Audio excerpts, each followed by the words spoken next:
Hello everybody! So today we're going to do a couple of special videos. I just finished watching the Q&A. It is Monday, 27th of February 2017.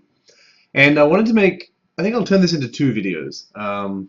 Normally I just do one long video, but I thought I'd make a separate one, and this one is dedicated to the man, Tony Abbott, of course. Who else? Who else could it be dedicated to? And he received quite a bit of attention on this episode of QandA. And it can't really be any surprise because right now the coalition and Malcolm Turnbull are tanking in the polls. Latest polls released showed, I believe it was a 10-point difference in the two-party preferred vote, and also shows a surge to one nation. So it's going to be some pretty big decisions coming up for forgive my faux pas, for Malcolm Turnbull and his government. And at this rate, I mean, it's very early. It's more than 2 years away, but we could be looking at Prime Minister Bill Shorten. As scary as that is, less scary than Prime Minister Tony Abbott or Malcolm Turnbull. But let's talk about what Tony himself is doing to try to help that along. So Tony, I don't know, this has got to be like grand political triangulations. He can't possibly be trying to stage a coup for leadership himself. He can't be. It has to be somebody else, because it would be the most foolish thing. He was the least popular leader that I can remember, and I'm sure there's polling to back that up. I'm going to have to look that up later. The amount of disdain towards him amongst the general population, had he not been ousted, it would have been an absolute landslide at the last election for Labour, or a Labour-Green coalition perhaps, but so Malcolm Turnbull pretty much, as the leader, saved them, but everyone has seen since then that he's toothless, and Tony, of all people, has seen that he is toothless. So let's see what he had to say. Well, I bring this up in relation to QandA because the very first question of this episode was about Tony Abbott. Paraphrasing, when Tony Abbott lost the prime ministership, he said he would never leap or background against anyone, and would not, and nor would he ever have do that. So the question is, should people trust Tony Abbott, and should people trust Malcolm Turnbull and the leadership? So Scott Ryan was the panelist. He was the Liberal member, so he is the Special Minister of State to answer this question, and he absolutely dodges it. He dodges it. He says something along the lines of, it doesn't worry him. It doesn't affect him when he goes into work at 9 o'clock every day. He doesn't like to discuss these things publicly himself, and when he's pressed again and again, he dodges, and he says, I don't have windows into people's souls. I'm not going to speak for him. You're going to have to ask Tony himself. I don't know Scott Ryan that well.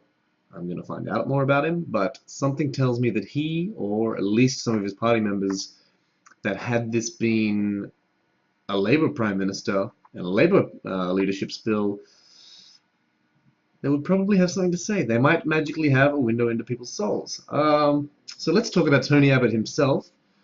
Well, let me scroll down here because we want to talk about Tony Abbott's manifesto. And let me just say, how ominous does that sound? Let's talk about the three most famous things. These are the things that you might have seen on ABC News or any news. So the three policies that he claims that the current Liberal leadership is lacking or has no direction towards is he wants to... Let's talk about this in two different ways. One, first of all, in how hypocritical Tony Abbott is, and second of all, how completely out of touch he is with just reality. He's gone. He has no idea. Number one, cut renewable energy target to lower power bills. Okay, lower power bills. That would probably win him some votes, and the fear-mongering that the mining industry did about raising power bills really helped to undercut Kevin Rudd's attempt at getting a carbon trading scheme, emissions trading scheme.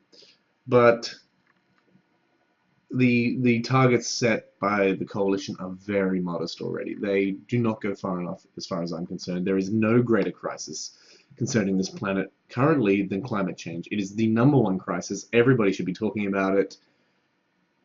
Why Is lower power bills number one? Everybody wants lower power bills, everybody, but we need to address climate change, and if cutting the renewable energy target is the only way he can think to lower power bills, that's out of the question. He's got to think outside the box, I think. Slash immigration to lower housing prices. Okay, immigration is a very touchy issue. What type of immigration does he want to slash? Obviously, that the only policy thing I can think of there would be he doesn't want the wealthy coming here, investing into housing, not living there, etc., etc. I don't know. This seems to be a real conflation. How is slashing immigration going to lower housing prices when they're totally opposed to, say, dropping negative gearing? What are some other solutions to lower housing prices? I guess providing access, greater infrastructure to outer suburbs. How about good internet? If we had, I don't know, some kind of, let's just call it a national broadband network. Let's say fiber to the premise to every home in the country. Maybe living outside of city centers would be possible. Maybe there'll be more jobs where you didn't have to commute an hour and a half to work every day. Maybe that would help. Infrastructure. Who would have thought? But no, we need to cut immigration. And we all know what immigration he really wants to cut. And it's not the wealthy people. And number 3. Oh, how's this for a policy? Scrap Human Rights Commission to stop official bullying. Okay, so I don't know about anyone else watching this. I don't know whether you're conservative, progressive, liberal, left, right, center, whatever. Nobody that I know of, and the polling backs this up as well, it has to be a severe minority.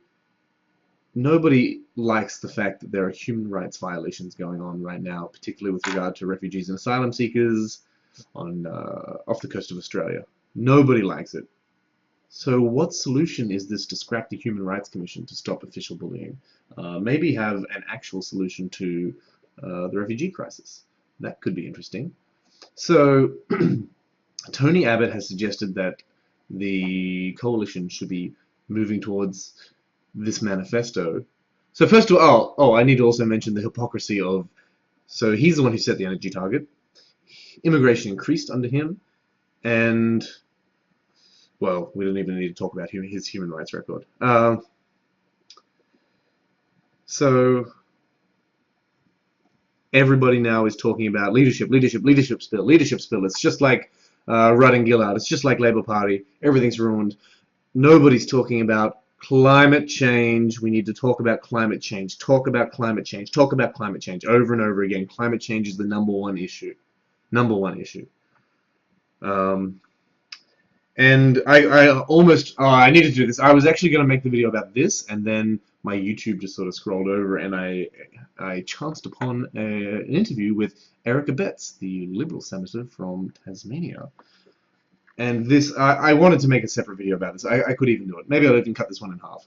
Eric Abetz is the reason, not him personally, but his essence, his quintessence. He is the apotheosis of just the puppet, no integrity, no substance, no policy, boring, toe the party line, which is controlled by the mining industries and corporations and political donations. Politician. You need to watch this interview. I'm going to link it right down below. There, down there. Watch the interview. It is the most boring, repetitive, monotonous.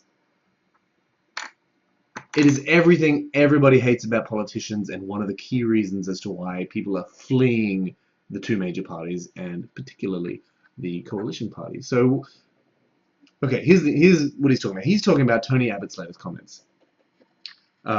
He says precisely, whoa, I dropped my microphone. Given that we have more than 2 years in this term of government, this is a quote, it makes good sense to ask what sort of policies can we introduce beyond innovation and science and jobs and growth. I hope everybody listening to this understands exactly why that is so terrible. Innovation and science, jobs and growth are not policies. They are slogans. And if we can accuse, well, I mean, modern politics is a lot about governance by slogan, particularly this Liberal Party, and that just, that was beautiful. It absolutely just summed up everything about this Liberal Party.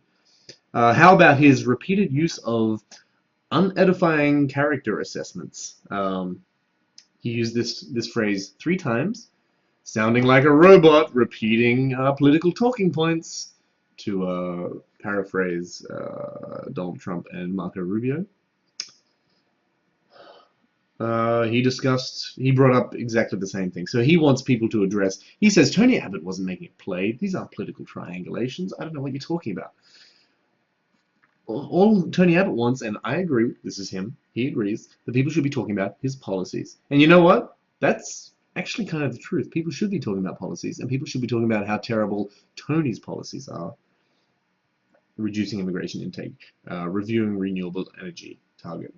And also notice he said this beautiful. When he went off script, he said, these policy suggestions are deserving and meritorious and deserving of consideration. Now, he's off the cuff, so it's hard to sort of criticize him too much. It's just funny, and the way it just perfectly slid in with the rest of the interview. The interview was just beautiful. So everybody watch. If you don't know about this, you should know about it. It's just right now. It's still 2.5 years away, but this Liberal Party seems to be imploding. I can't believe that Tony Abbott would make a play for the leadership, but I mean, maybe he's just crazy enough to do it. I don't have anything more to say on that. So I'll also link my QandA video down below. So if you want to hear my thoughts on the rest of this QandA episode, click on that. Thanks.